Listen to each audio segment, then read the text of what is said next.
Hello hi, ഞാൻ ഇന്ന് പുതിയൊരു വെറൈറ്റി ടൈപ്പ് മാഗി ഉണ്ടാക്കേണ്ട മാഗി റെസിപ്പിയാണ്. ഇത് ആദ്യം മാഗി ബോയിൽ ചെയ്തെടുക്കുക. പിന്നെ ഓരോ വെള്ളത്തിൽ ഇട്ട് ബോയിൽ ചെയ്തിങ്ങെടുക്കണം. ആദ്യം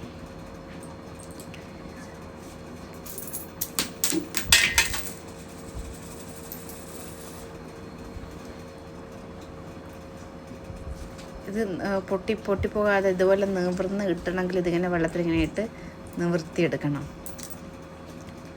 എന്നാൽ ഇങ്ങനെ നീളത്തിൽ മുറിഞ്ഞു പോകാതെ കിട്ടും.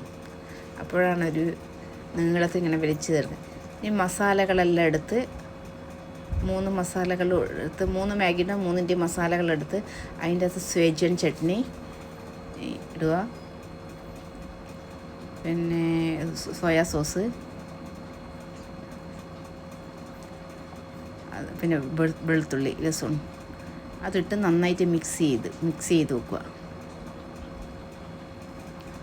സ്പൂണെടുത്ത് നന്നായിട്ട് മിക്സ് ചെയ്ത് വെക്കുക.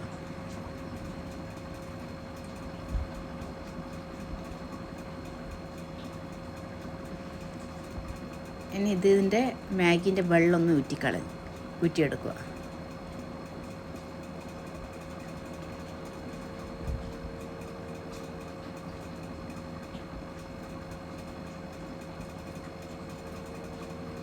പാനിൽ കുറച്ച് എണ്ണ ഒഴിച്ച് ഈ നമ്മൾ മിക്സ് ചെയ്ത് വെച്ച മസാല ഉണ്ടല്ലോ ഇതിൻ്റെ അകത്തൊന്ന് ചെറുതായിട്ടൊന്ന് ഫ്രൈ ചെയ്തെടുക്കുക. ചെറുതായി ഇതാക്കുമ്പോൾ ഫ്രൈ ചെയ്യുമ്പോൾ ചെറിയ സ്മെല്ല് വരും. അത് ചെറിയ തീയിൽ വേണം ഇത് ഇങ്ങനെ വഴറ്റിയെടുക്കാൻ. വഴറ്റി കുറച്ചൊന്ന് വഴഞ്ഞിട്ടാകുമ്പോൾ നല്ല സ്മെല്ല് വരാൻ തുടങ്ങും. ഒരു ചൈനീസ് റെസ്റ്റോറൻറ്റിലോ ചൈനീസ് ഉണ്ടാക്കുന്ന പോലത്തെ സ്മെല്ല് വരാൻ തുടങ്ങും. അപ്പം നമ്മളെന്ത് ചെയ്തു, ഇതിങ്ങനെ മുറിഞ്ഞു അതിൽ ഇങ്ങനെ കുത്തി ഇളക്കി കൊടുക്കണം. ഇതുപോലെ തട്ടി കൊടുക്കണം. എന്നിട്ട് മിക്സ് ചെയ്യണം. തട്ടി മിക്സ് ചെയ്തിട്ടാകുമ്പോൾ പിന്നെ പൾട്ടി ഇട്ട് കൊടുത്ത് ഇങ്ങനെ പൾട്ടി ഇതായിട്ട് മിക്സ് ചെയ്ത് ഇതാക്കി കൊടുക്കണം. എല്ലാവരുടെയും മസാല എത്തുന്ന വിധത്തിൽ മിക്സ് ചെയ്ത് ഇങ്ങനെ ഓരോ സൈഡും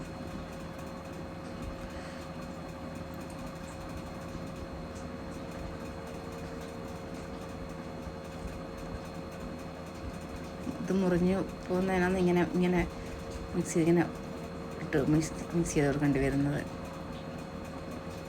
എന്നിട്ട് ഇത് പ്ലേറ്റ് സെർവ് ചെയ്ത് അതിൻ്റെ അകത്ത് നമ്മൾ മല്ലിയില നന്നായിട്ട് മുറിച്ച് ഇട്ട് കൊടുക്കണം. എന്നിട്ട് കഴിച്ച് നോക്ക്. അടിപൊളി ടേസ്റ്റ്. റെസ്റ്റോറൻറ്റിലെല്ലാം കഴിക്കുന്ന അതേ ടേസ്റ്റ്.